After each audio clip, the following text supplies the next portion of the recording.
বিসমিল্লাহির রহমানির রহিম। নাহমাদুহু ওয়া নুসাল্লি আলা রাসূলিহিল কারীম। প্রিয় সাংবাদিক বন্ধুরা, আসসালামু আলাইকুম ওয়া রাহমাতুল্লাহ। আপনাদের সাথে রিফর্মস কমিটির মিটিংয়ের উচিলায় আমাদের বারবার দেখা হচ্ছে, এই জন্য আমরা প্রিভিলেজ ফিল করছি এবং আপনাদেরকে ধন্যবাদ জানাচ্ছি। আপনারা জানেন যে আমরা এর আগে একদিন নির্বাচনের রিফর্মস কমিটির সাথে আমাদের বৈঠক হয়েছিল এবং কনসেনসাস কমিটি যেটা আছে সেটার সাথে, এবং আমরা বলেছিলাম পরে আরও বৈঠক হবে। আজকে সেই second day meeting, first half আমরা শেষ করেছি। এখানে কয়েকটি বিষয় গুরুত্বপূর্ণ কয়েকটি বিষয় আলোচনা হয়েছে। তার ভিতরে আজকে দুর্নীতি রোধ যে কমিশন আছে, অ্যান্টি কারাপশন কমিশন, তার রিপোর্টের উপরে আলোচনা হয়েছে।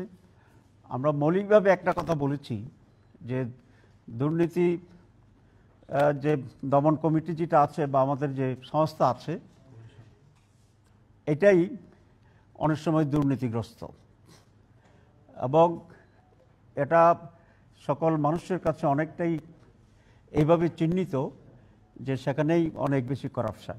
আমরা সেই জন্য একটি দুর্নীতি দমন কমিশন এবং তার আওতাধীন একটা ওয়াচ ডগের মতো কাজ করবে একটা কাউন্সিল করার জন্য আমরা প্রস্তাব দিয়েছি।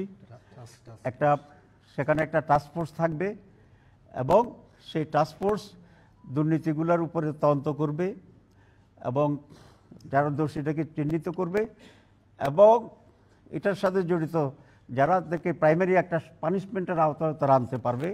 যেমন যদি চাকরিজীবী হয় তাহলে সাসপেন্ড করা, শোকজের আওতায় আনা ইত্যাদি। সুতরাং দুর্নীতি দমন কমিশনের উপরেই যেন একটি ওয়াচডগ দুর্নীতি দমন কাউন্সিল বা কমিশন থাকে, এটাই আজকে আমরা গুরুত্বপূর্ণ প্রস্তাব হিসেবে সেখানে দিয়েছি।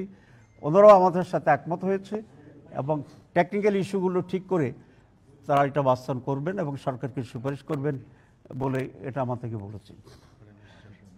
আমরা আরেকটি প্রস্তাবের উপরে জোর দিয়ে আলোচনা করেছি যে ক্ষমতার বিকেন্দ্রীকরণ আমাদের দেশের স্বৈরাচার বা ফ্যাসিবাদ তৈরির ক্ষেত্রে এটা বিকেন্দ্রীকরণ যদি করা যায় এটা রোধ করা সম্ভব হবে। একজনের হাতে যেন সব ক্ষমতা কুক্ষিগত না হয়, সেই জন্যই আমরা এটা প্রস্তাব করছি যে যে কোনো একজন ব্যক্তি প্রধানমন্ত্রী এবং সেই দলের প্রধান থাকতে পারবে না। একজন প্রধানমন্ত্রী থাকবেন, তিনি দলের প্রধান হবেন না, আর যিনি দলের প্রধান থাকবেন তিনি প্রধানমন্ত্রী হবেন না। এরকম উদাহরণ পৃথিবীর বহু দেশে আছে।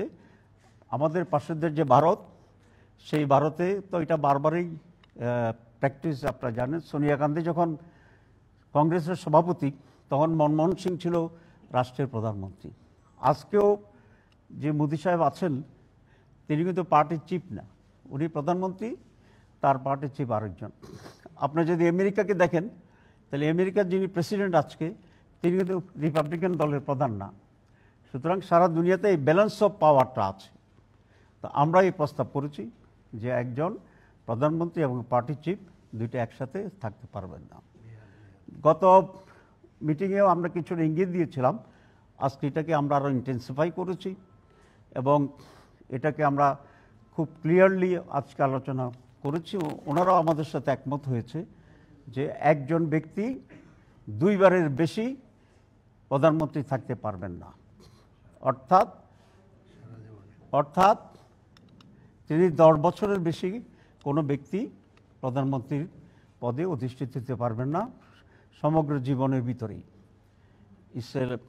উনি যদি আরও বেঁচে থাকেন, অনেক সময় থাকেন, আল্লাহ হায়াত দেখে দোয়া করি কাল্পনিকভাবে যিনি এরকম হবেন আর কি, কিন্তু উনি দুইবারের বেশি আর প্রধানমন্ত্রী থাকতে পারবেন না। তাতে করে একটা ব্যালেন্স হবে যে এমন কিছু কাজ উনি করবেন না হয়তো যে কাজের জন্য উনি ঘৃণিত হবে এবং মানুষের কাছে প্রশ্নবোধক হবে। এই কয়েকটি বিষয় ছিল আজকে আমাদের অনেক বিষয়ের প্রতি মৌলিক। আরও কিছু বিষয় আছে, আমরা আশা করি আপনারা কষ্ট করে আলোচনার শেষে থাকবেন, তখন আমরা পূর্ণ দিনের জন্যে একটি ব্রিফিং আপনাদেরকে দিতে চেষ্টা করব ইনশাআল্লাহ। ইলেকশন কমিশনের উপর ইলেকশন কমিশন করার জন্য। জি, সেটাই ডিটেলিং করা হয় নাই ইন বিটুইন। এটা তো যেহেতু অ্যাডমিনিস্ট্রেটিভ ইস্যু, এটা তো অনেক ওয়ার্ক করে সেটাকে ফর্ম ঠিক করতে হবে। আমরা নির্বাচনের বিষয়ে আরেকটু আলোচনা করেছি, যেটা খুবই গুরুত্বপূর্ণ। সেটা হচ্ছে, আপনারা জানেন যে গত 15 বছর বা তার আগেও নির্বাচন কমিশনের দায় দায়িত্ব যেটা ছিল সুষ্ঠু নির্বাচন, তারা করেনি বা করতে পারেনি। এর অন্যতম প্রধান কারণ হচ্ছে আমাদের বিদ্যমান আইনে নির্বাচন কমিশনারদের ত্রুটি বিচ্যুতি এবং তাদের ভুলভ্রান্তির জন্য খুব বেশি শাস্তির কোনো সিস্টেম আমাদের দেশে নেই।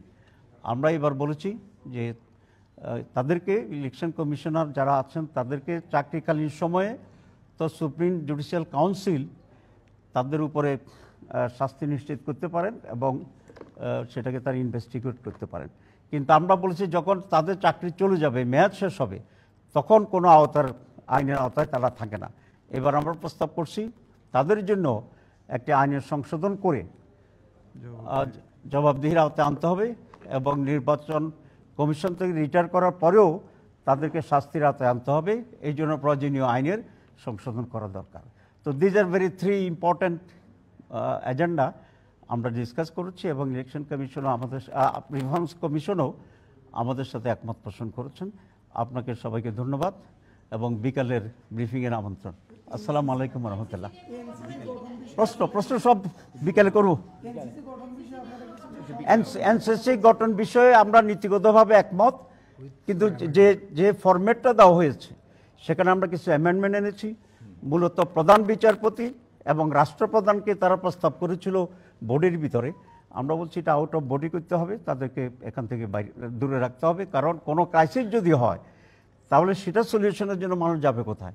Either head of the judiciary, supreme chief বিচারপতি অথবা president to face the crisis. এই জন্য এই দুটার নামকে ওই কমিটির ভিতরে কনস্টিটিউট করার ব্যাপারে আমরা আপত্তি করেছি। Thank you very much.